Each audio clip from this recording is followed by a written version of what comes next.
Bom dia, Neide.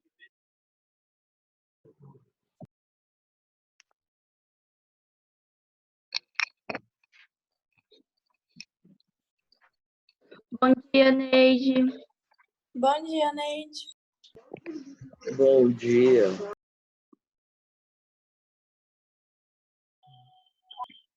Bom dia, Neide.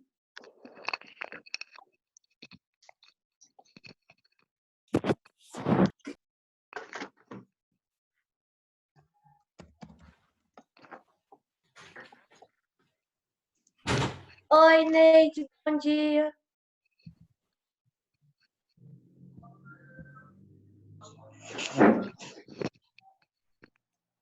Putz, Luiz.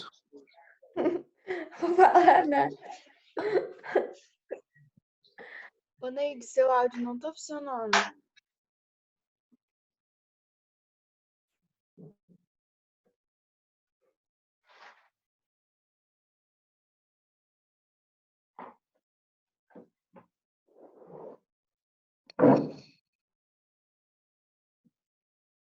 Alô. Neide. Neide, Oi. Neide, a gente não tá te ouvindo. a gente não tá te ouvindo. Ela tá arrumando. Ela tá tentando conectar os bagulhos, Isso. gente.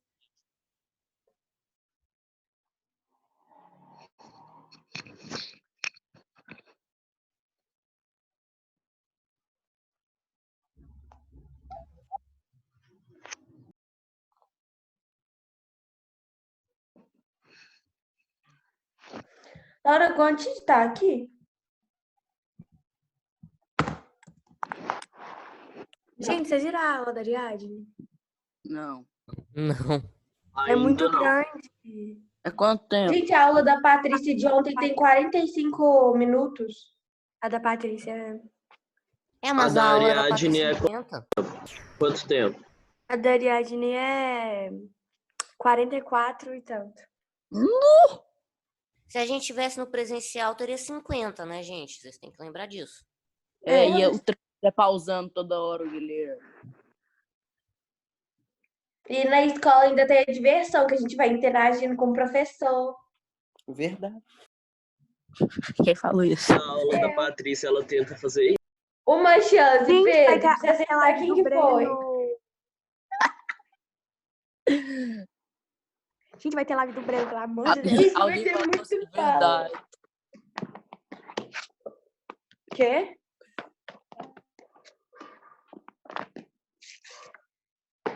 O teu tá aqui, Té? Gente, vocês estão me ouvindo? Agora sim. Ai, que alívio. Estamos. Gente, eu não escuto ninguém, que coisa horrível. Bom, vamos começar. Hoje as lives estão... Eu tive problema também com a do avançado, porque a minha conexão falhou. Vamos dar sequência. Qualquer coisa a Neide, gente vai você quer que a ajustando. gente mande um ok aqui no Quero, chat? Luiz, eu ia pedir isso para vocês. Gente, nós vamos fazer um combinado. Eu falei isso com o pessoal das outras turmas e tem funcionado. Lá no chat, vocês vão colocar ou um ok, ou um bom dia, ou um oi para mim, para eu saber a presença de vocês e ficar registrado, tá? Vai ficando mais fácil para vocês e para mim também, certo? Então, nós vamos dar sequência, vocês vão ver o nosso livro aí. Nós paramos na página 257, não foi isso? Na questão 2, letra B, se eu não estiver enganada. Então, nós vamos partir dela. O Neide tá diga. dando uns chiados no seu microfone. E nem sei o que é, viu, gente? Às vezes eu balancei meu fone aqui. Espera aí um pouquinho. Se vocês notarem mais alguma coisa, vocês me falam. Nós devemos ajustar isso ao longo do processo. Nós estamos estudando outras formas, outros formatos para a gente fazer as lives, tá? Vocês vão receber direitinho e trabalhar em conjunto com a gente a respeito disso. Mas vamos lá. Nós paramos exatamente nessa tela aqui, certo? Falamos lá sobre o texto do Luiz Fernando Veríssimo, que falava sobre um casal, né? Uma relação afetiva que estava muito mais caminhando para o final, né? Ou para um afastamento, um distanciamento, embora não tivesse concluído o final do casamento em si. Então, ele que chamava a esposa anteriormente de Quequinha, passa a chamá-la de mulherzinha, né? Ou a mulher aqui, ou de outras palavras que a gente vai ver ao longo, né, das questões em si. Então, falamos da letra A, que ele inicialmente utiliza o diminutivo como papel e depois utiliza em mulherzinha com outro papel em questão, certo? Depois, falamos da letra B, que a mulher aqui, né, está mais associada à oposição de homem, porque se fosse a oposição do marido, algumas pessoas até comentaram na letra C, que utilizariam o pronome minha para ser colocado em oposição a marido. Minha esposa, minha mulher, certo? Então, nós falamos da A, da B e da C. A letra D pergunta assim: que atitude o marido demonstra ter em relação à esposa ao empregar o pronome pessoal ela? O que vocês acham? Qual que é a atitude desse marido? Ele está mais próximo, ele está mais afastado dela? Qual o papel dele? Se ele falasse, né, estivesse falando com ela, ele falaria muito mais, ele se aproximaria muito mais quando ele utiliza, por exemplo, minha, certo? Mas quando ele utiliza um ela, é como se ele se afastasse, tá?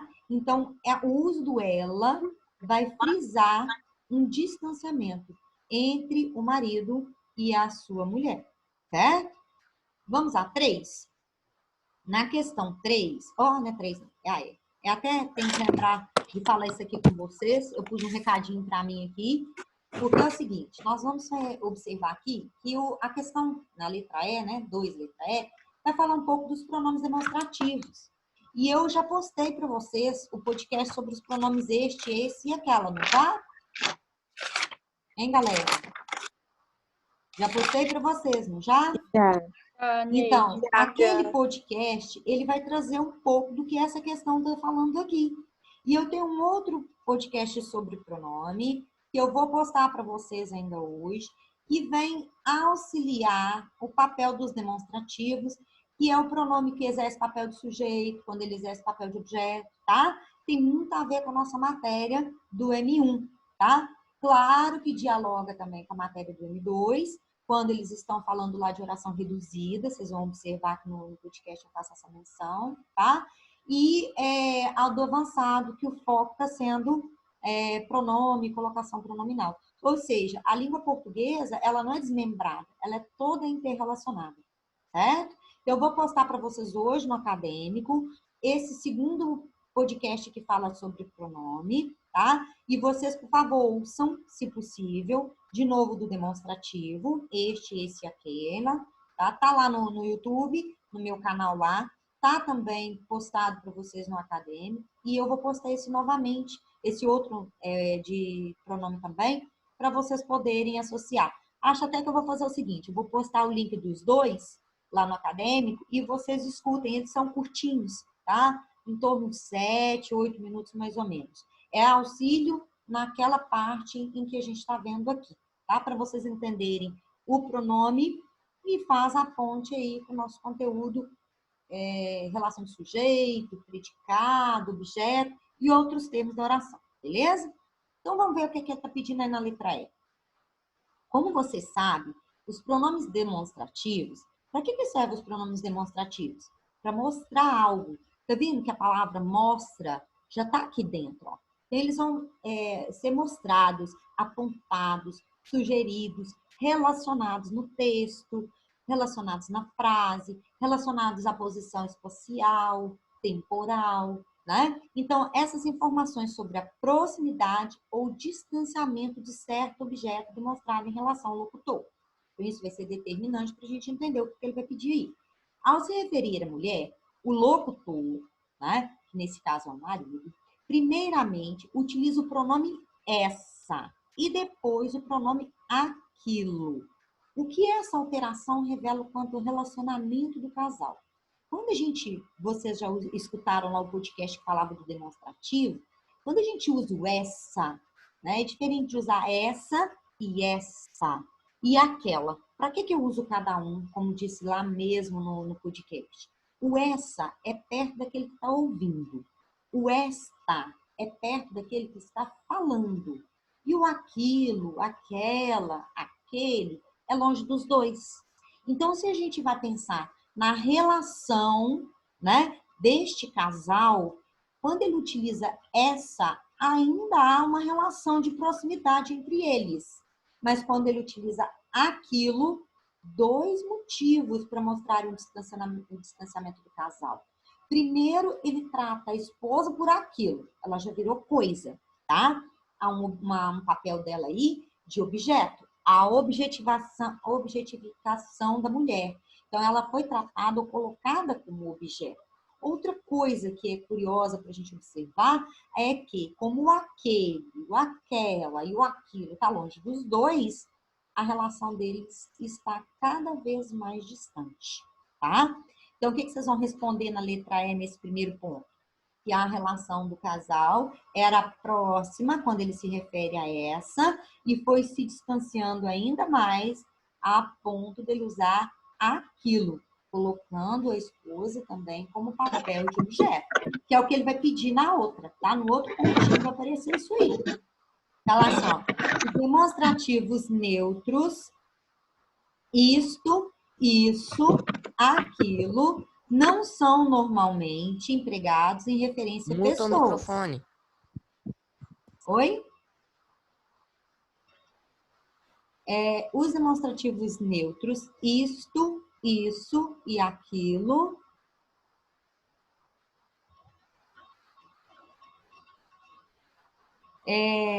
não são normalmente empregados em referência a pessoas. Vocês estão me ouvindo, gente? Galera? Sim. Eu tive a impressão que estava mudo, de repente. No entanto, o marido se refere à esposa, à mulher, empregando um deles, que é o aquilo. O que isso revela? Nós já respondemos ao comentário aqui. Isso revela que ele passa a tratar a esposa cada vez mais, né, distante dele, fazendo com que ela seja ou ocupe papel de objeto e não mais de pessoa. Tá certo? Ficou claro, gente? Vamos passar para a próxima, que já está lá do outro lado, que é a questão 3. No segundo ponto. No segundo ponto, Luísa? Como muda o seu microfone? Parece que cortou o que eu estava falando. Uhum. No segundo pontinho, que está falando que ele se refere àquilo, o que esse fato revela é que ele está se referindo de uma forma desleixada? Isso, ele tá tratando a esposa como se ela fosse um objeto. Como se ela tivesse perdido o valor que ela tinha para ele, tá? Como se não. Eu acho que é isso que o autor quis dar aqui, a impressão. De que a mulher foi perdendo o valor que tinha para ele. E aí ela passa a ser tratada não como pessoa, mas como objeto. Certo? Entendi. Triste, né? Quando uma relação chega a esse ponto. Vamos lá na 3. Sim. Ao longo dos anos, o marido vai dispensando à mulher formas de tratamento cada vez mais degradantes. É aquilo que nós estamos falando agora. Cada vez mais objetificadas, né, digamos assim. Apesar disso, nas frases, a mulher sempre ocupa a função de sujeito. Como se sabe, o sujeito é um dos termos essenciais da oração. Então, na letra A, existe coerência entre o destaque dado à mulher nas frases e o destaque que o marido lhe dá no casamento? Então, o que vocês acham? Há uma coerência? Se ela ocupa o valor de sujeito nas frases, que é um dos termos essenciais, primordiais, especialmente quando vem no início da frase, tá, gente? Toda vez que a gente está escrevendo, que a gente traz para o início da frase o objeto, o verbo ou o sujeito, a gente está dando mais importância a uma coisa do que a outra. Então, quando o marido coloca que a esposa, que a mulher, né, exerce o papel de sujeito nas frases dele, ele está relacionando um papel de importância dessa mulher. Mas a gente observa que a maneira como ele trata sua esposa, sua mulher, ao longo do texto, o Luiz Fernando Veríssimo está deixando bem claro que ele não está dando destaque a essa esposa, não. Então, não é coerente o papel que ele está utilizando aí, entre o papel dado como sujeito nas frases e o papel que ela vai exercendo para o marido ao longo do texto, tá? Então, na letra A, não é coerente. devido ao papel contraditório, vamos dizer assim, exercido por esse marido. Vamos lá na letra B. O texto procura comprovar a tese de que o tempo corrói o amor.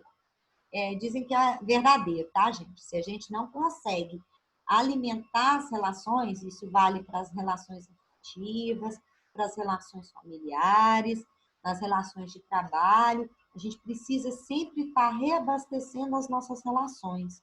Por quê? Porque senão o tempo, a distância e o afastamento vai corroendo os sentimentos. E essa frase da letra B, ela é exemplificada no texto.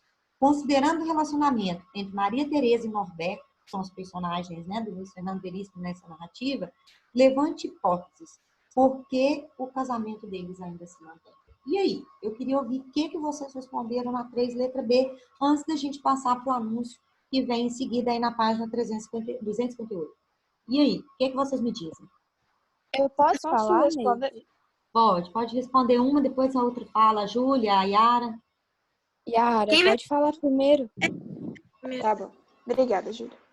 Eu respondi, pois eles provavelmente ignoram essas formas de referências e outros sinais de distanciamento e continuam apenas seguindo um ao lado do outro, mas praticamente já não estão casados. Sim, primeira coisa, você vai tirar o pois que iniciou sua frase, tá? Então, o casamento se mantém, como você colocou aí, fazendo com que eles ignorem essas formas de tratamento ou passem por cima, tá?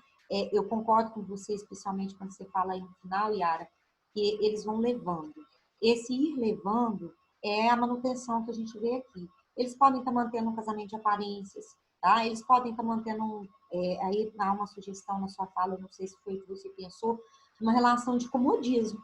Ou seja, um se habituou ao outro e prefere manter essa relação, tá? Não sei se é por aí que você pensou, mas tenta encadear as construções aí, fazendo com que elas se fortaleçam, certo? Pode falar, Júlia. Peraí, só um minutinho. Eu coloquei assim, eles podem estar mantendo o casamento para talvez evitar a dor, a tristeza e os conflitos internos e externos que um divórcio traz.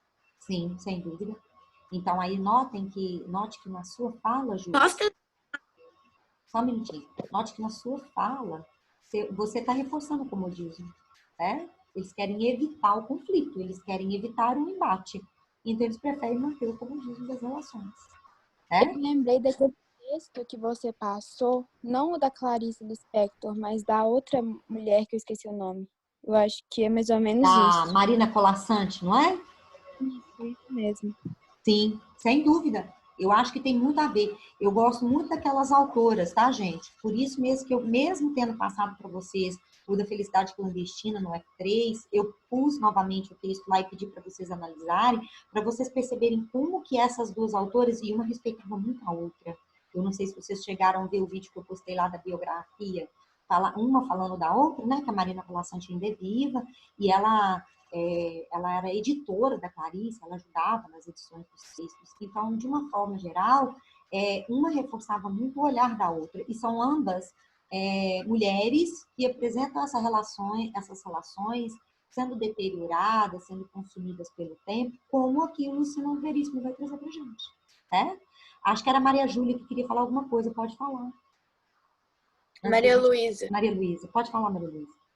É porque eu acho que também pode ter alguma relação com dependência, sabe? Sim. Uma dependência. E olha, E não essa dependência pode ser financeira e emocional. É isso que eu ia falar, porque pode não depender só do comodismo, mas sim desse tipo de dependência, sabe? Às vezes a gente vê dependência até do homem mesmo, que fica desprezando, entre aspas, né, objetificando, mas pode haver até uma dependência dele também, com certeza, da mulher. E eu acho que há dos dois, viu, Maria Luísa? Eu acho que nas relações afetivas, de uma maneira geral, o homem tem se visto, ou se percebido muito deslocado, porque a mulher ganhou muito espaço, conquistou muitas coisas, tem muito para conquistar, sem dúvida nenhuma. Nós ainda ganhamos menos, né? Nós ainda enfrentamos diversos, inúmeros preconceitos, mas a mulher conquistou muito espaço e o homem se vê muito perdido, ainda vivendo uma relação muito machista, muito preconceituosa. Eu acho que talvez por isso tantas agressões, né?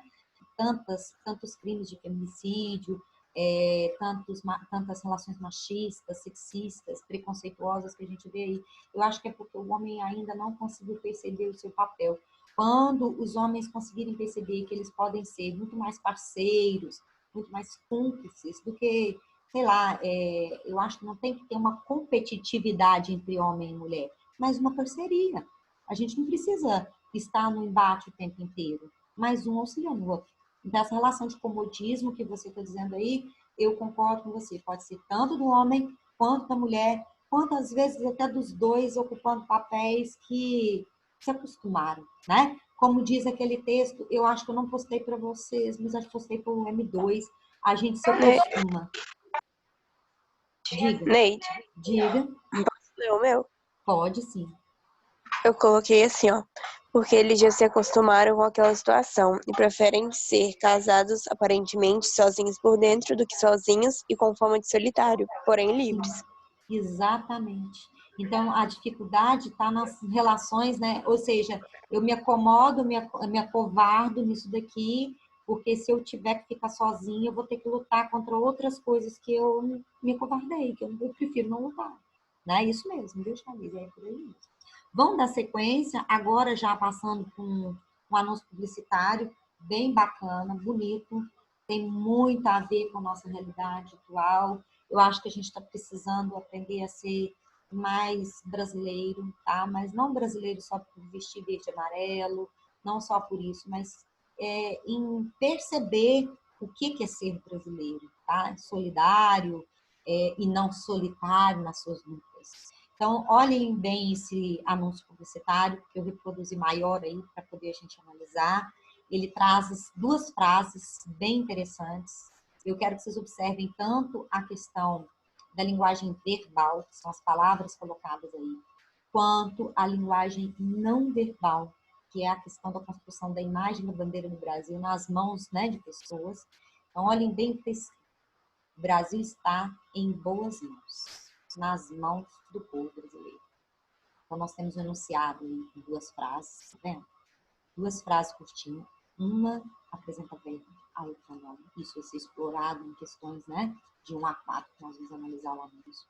Pequenininho está escrito assim, ó, 7 de setembro de 2011, 189 anos de um país cada vez mais independente. E aí vocês têm embaixo, bem aqui, tá perto do rodapé do livro de vocês, que vai trazer para a gente assim, quem é o anunciante, quem é que fez, quem é que produziu o anúncio. Isso aqui é uma logomarca, tá, do governo federal brasileiro, utilizada, inclusive, hoje, em 2020, porque nós temos 9 anos desse anúncio. Vamos lá. Nós temos bem a bandeira do Brasil reproduzida aqui. Eu quero que vocês observem que as mãos são diferentes. Tá vendo que essa mão aqui é bem mais estreita, os dedos mais compridos, essa mão aqui é mais gordinha, tá vendo? A gente tem uma dimensão aqui muito maior. Essa leitura da imagem nas mãos vai fazer com que vocês visualizem.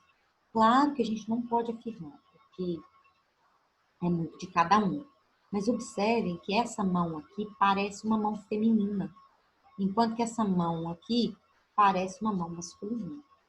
Então, será que mulheres e homens, né? Será que o povo brasileiro, é importante a gente lembrar que o brasileiro aqui, ó, o povo brasileiro, é composto de mulheres, de homens, de pessoas que têm características completamente diferentes, né, de uma diversidade extremamente rica e maravilhosa, né? E que precisa ser cada vez mais valorizada e não desvalorizada.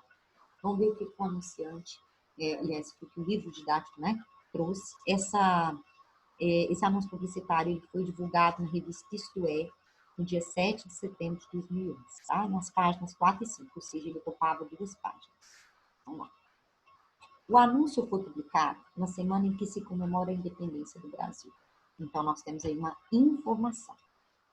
Aí ele vai fazer uma pergunta. Quem produziu o anúncio e a quem ele é dirigido? E aí, o que vocês responderam? Eu já dei pistas à medida que eu comentei o anúncio, antes de entrar nas questões. Quem o produziu, ou seja, quem é o anunciante, e qual é o público-alvo, que é o que ele está perguntando na letra B, a quem que ele é dirigido. O que vocês responderam? Alguém responde aí, por favor? Eu acho que quem produziu o anúncio foi a revista Isto É, e ele é dirigido a todo o povo brasileiro. Bom, quem produziu não foi a revista Isto É. A revista Isto É, ela veiculou. Quem produziu foi o governo federal brasileiro. Onde que a gente tem isso de pista? Aqui na logomarca. Ah, mas o portador está logo abaixo. Sim, se perguntasse assim, qual foi o portador, qual foi o suporte de publicação do anúncio, aí nós teríamos a revista, tá?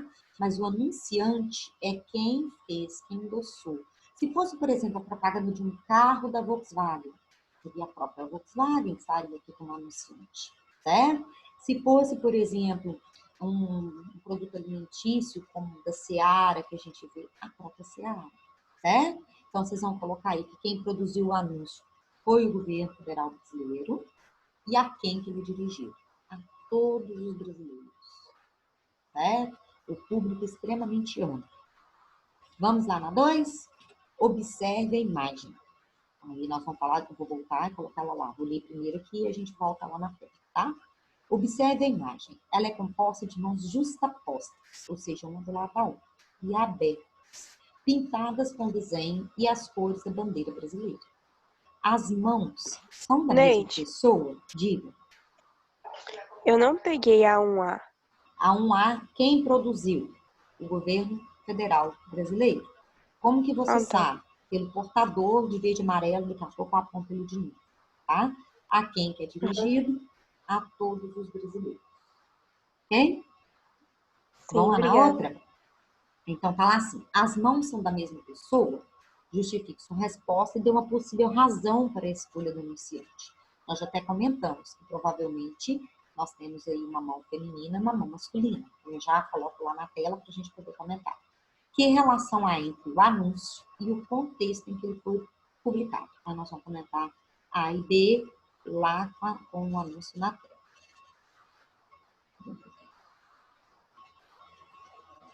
Aqui, nesse caso. O que eu tenho? O anunciante, governo federal brasileiro, que eu falei que eu mencionaria novamente. As mãos são diferentes pela dimensão, pela relação, né, da posição dos dedos aqui. Então, dá a entender que essa mão é feminina e que essa mão é masculina. A gente não pode afirmar. Por quê? Porque pode ser que tenha aqui, na verdade, uma mão feminina, não tem problema nenhum. Nós temos dimensões físicas completamente diferentes de um ser humano para o outro, de uma pessoa para outra. Então, nesse caso, a sugestão é de que não pertencem à mesma pessoa, podendo ser uma mão feminina e uma mão masculina, ok? Outra coisa, ele vai perguntar aqui, ó, na 2B, tá? Que relação há entre o anúncio e o contexto? Então, primeiro, qual é o contexto que ele foi produzido? Aí foi informado, né? Olha lá, tá lá na Isto É, em 7 de setembro. E aqui ele faz uma menção, né? O dia da independência do Brasil. Então, notem que esse é o contexto. Qual que é a relação da imagem apresentada aqui com o contexto? O que vocês responderam, então, na 2, letra B? Quem pode responder para mim, por favor? 2B. Eu posso tentar responder, Neide? Pode sim, Júlia. Eu falei que ele foi publicado na semana de comemoração da independência do Brasil, marca importante para o país e significantemente para a liberdade. Ótimo. Aí, gente, nesse caso, Júlia, a sua tá certinho, não precisa você completar nada, não. Quem não tiver respondido, quem tiver ficado na dúvida, é importante vocês relacionarem que, além da questão do brasileiro em si aqui, ele está reproduzindo a bandeira do Brasil como símbolo, tá? Então, ele está focalizando a importância da gente valorizar os nossos símbolos, a nossa pátria, a nossa diversidade, né? Quando ele coloca, por exemplo, mãos, né, diferentes, ele não colocou mãos iguais, ele está destacando a importância de a gente valorizar a nossa diversidade, certo? Então, tudo isso pode ser relacionado nessa questão deles. É importante situar o que a Júlia colocou aí sobre né, a época que ele foi produzido, que em 7 de setembro, na semana de comemoração da independência do Brasil, e por aí vai, ok? Não deixem de fazer essa correlação. Vamos ver agora a questão 3. A questão 3 já vai pegar uma questão mais ligada à questão do sujeito, né? E dos nossos conteúdos comuns de linguagem. O enunciado verbal, ou seja, são as palavras, que foi reproduzido aqui, então não precisa eu abrir novamente lá o nosso anúncio, é formado por 2 orações. Por que 2 orações? Porque elas vieram separadas, inclusive por ponto. Uma tem um verbo bem explícito e a outra não vai trazer o verbo claramente colocado aqui. Nós vamos ter que relacionar, beleza? Então, vamos lá. O que eu tenho na primeira aqui? O Brasil está em boas mãos. Na segunda, nas mãos do povo brasileiro. Qual que é o sujeito da primeira oração? Eu acho o verbo está. Qual que é o meu sujeito? O Brasil. Dá para verificar aqui direitinho que o meu sujeito é o Brasil. Beleza? Na segunda oração, há uma expressão subentendida. Qual é ela? Qual é a expressão que vocês colocaram que estaria subentendida na segunda frase? Quem pode responder para a minha letra B? Que a A está óbvia, mas a B não. O que vocês acham aí? Foi subentendido, escondido. Hein, galera? Ô, Neide, eu não sei se eu entendi certo, mas é porque tá falando assim, nas mãos do povo brasileiro, né? Aí eu acho que é tipo o significado disso, que se a gente quiser evoluir, se a gente quiser mudar, é a gente que vai ter que agir. Sim, esse em termos de sentido. Mas o que a gente vai observar em termos de expressão? Qual é o trechinho da primeira frase que está implícito na segunda? Não precisou ser colocado porque faz parte do anúncio. A expressão está aqui, ó. O Brasil está. Diga, Thalita. Eu falei que é o Brasil, porque tá falando assim, nas mãos do povo brasileiro. O que tá nas mãos é o Brasil, mas não precisou falar. Isso, é o Brasil está, tá, gente? Então, vocês vão colocar aqui na letra B, é como se ele estivesse dizendo assim, o Brasil está nas mãos do povo brasileiro, beleza? Então, nesse caso da letra A, ficou fácil da gente achar o sujeito.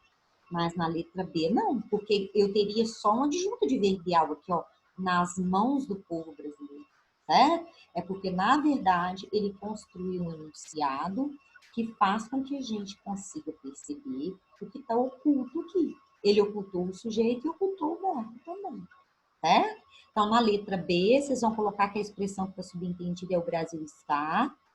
Letra C. Aí vai esbarrar no que a Luísa comentou com a gente, tá? Que sentido tem a expressão estar em boas mãos, empregado na primeira oração? O que vocês acham? Quando a gente fala assim, nossa, esse problema está em boas mãos, significa que ele está em mãos que são suficientemente claras, fortes, possíveis de ter uma solução, certo? Agora, qual é o sentido de estar em boas mãos aqui nesse contexto? O que vocês me dizem aí na letra C? Aí tem um duplo sentido, tá? Tipo, tá falando que o povo brasileiro, tipo, tem uma condição para cuidar do Brasil. Tipo, que ele quer fazer o certo. Exatamente. Então, quando a gente usa essa expressão estar em boas mãos, eu posso usar isso no sentido literal, por exemplo, eu estou segurando alguma coisa, está em boas mãos, está nas minhas mãos, certo? Então, aí eu tenho uma ideia concreta. Quando eu falo que o Brasil está em boas mãos, ele é metafórico, ou seja, quem pode resolver o problema do Brasil é o próprio brasileiro. Quem tem como, né, representar o Brasil? O brasileiro, tá? Então, é este o papel que está aqui. Que sentido tem a expressão estar em boas mãos empregadas na primeira oração? A duplicidade de sentido, de que cabe ao brasileiro, né, auxiliar, ajudar e representar o seu país, ok? E essa ideia, né, literal também cabe, já que ele oferece a imagem das mãos, beleza? E a expressão nas mãos, empregada na segunda oração? O que vocês me dizem aí na letra D? O que vocês responderam? Quem colocou alguma coisa aí poderia dizer para mim, por favor? Olha como que uma ajuda a outra. Eu acho que é aquilo que eu tinha falado, né? Sim, ou seja que... a expressão nas mãos é no sentido de que se a gente quiser fazer a diferença, é a gente que tem que agir. Exato, isso mesmo, Luísa. Então, a responsabilidade é nossa. Então, a expressão nas mãos vai dar a ideia da responsabilidade. E estar em boas mãos poderia ser associada à ideia do cuidado, por exemplo, tá? Então, é mais ou menos isso. Quando o anunciante, que é o governo federal brasileiro, ele utiliza isso, ele utiliza aí a duplicidade de sentido, né? De que a gente precisa de cuidar e de nos responsabilizar pelas nossas atitudes, que é o que você disse aí. Ou seja, eu preciso fazer algo. Se a gente cruzar os braços e não for fazer nada, não vai mudar nada, né? Então, é a questão da atitude também. É isso mesmo que você está falando aí. Então, na letra C, vocês podem associar a ideia do cuidar, se quiserem falar, usar na expressão cabe. E a letra D, a palavra responsabilidade, o termo responsabilidade cabe muito bem aí, como a Luísa associou, tá? Ela não disse a palavra, mas na interpretação cabe. Pode usar com a palavra ou com a interpretação, cabe as duas, beleza? Vamos lá na 4? A 4 eu deixei ela sozinha, porque a próxima vem a tirinha e ficava muito exprimido colocar aqui. Então, olha, compare o enunciado verbal principal do anúncio. O Brasil está nas mãos dos brasileiros. O efeito de sentido dos dois enunciados é o mesmo? Ou seja, né, quando eu analiso esse aqui, o Brasil está nas mãos, em boas mãos, nas mãos do povo brasileiro. E quando eu analiso, o Brasil está nas mãos dos brasileiros, nas boas mãos dos brasileiros, desculpa, é a mesma coisa? O que você me diz? Vamos, gente, o que vocês pensaram aí? Na 4? É o mesmo sentido Acho que ou não? sim. Os dois falam que... Diz que eu vou estar falando assim, é porque eu... Enfim, é por causa que o Brasil, quem vai cuidar dele, quem vai ter o cuidado dele, a responsabilidade, é os brasileiros. Eu, pelo menos, acho que é isso, mas não sei. Aí, Sofia, você Neide, colocou os sentidos possíveis só das duas frases anteriores, tá? Então, se você interpretar o que está aqui com esse sentido que você falou, Sofia, cabe, é verossímil. Mas, Neide, só um minutinho, quando vocês analisam esses dois aqui, vocês percebem que tem dois sentidos. Esperem um pouquinho, pode falar agora e a gente comenta os dois sentidos. a frase anterior que você está falando é a que estava no cartaz, não é? Isso, que é essas duas frases aqui, ó. O Brasil está em boas mãos, nas mãos do povo brasileiro. Quando a gente Eu utiliza esse, ele tem dois sentidos. Nós vimos aqui na letra C e na letra D, lembra? Mas quando a gente analisa na 4, aí tem um sentido só. Pode falar, Charles, o que você pensou? Eu acho que na 4 ela dá um efeito mais de, tipo, afirmação. E na anterior dá um efeito mais de, tipo, culpa. Não culpa, tipo, responsabilizando, sabe? Sim, eu acho que dá um tom mais de dúvida. Foi isso que você pensou, talvez? É, Eu acho, e faz todo sentido o que você pensou. Aqui, como ele quebra o enunciado em duas frases, aí ele usa a ideia do duplo sentido. Lembram que quando a gente analisa aqui, ó, em boas mãos, dá um sentido de cuidado, não foi? Aqui, nas mãos do povo brasileiro, se eu utilizar separadamente, não dá ideia de responsabilidade? Quando ele joga aqui, ó, deveria ter os dois, mas é como a Sofia tinha mencionado. O efeito de sentido não é o mesmo, por quê? Porque ao analisar o Brasil está nas boas mãos dos brasileiros, dá um sentido de cuidado, certo? Ou seja, que todo brasileiro vai cuidar bem do Brasil. E a gente sabe que, na verdade, nem sempre isso ocorre. Que a gente tem que cuidar, sim, mas que a gente tem que se responsabilizar por nossas atitudes, por nossas ações, certo? Então, aí no número 4, gente, é importante vocês mencionarem que o efeito de sentido não é o mesmo, tá? Já que na primeira parte, no anúncio apresentado, ao quebrar as duas frases, há uma ambiguidade ou uma duplicidade de sentido entre as mãos apresentadas na primeira frase e as mãos apresentadas na segunda frase, que não ocorrem no enunciado reproduzido na questão 4. Ok? Ficou claro, gente?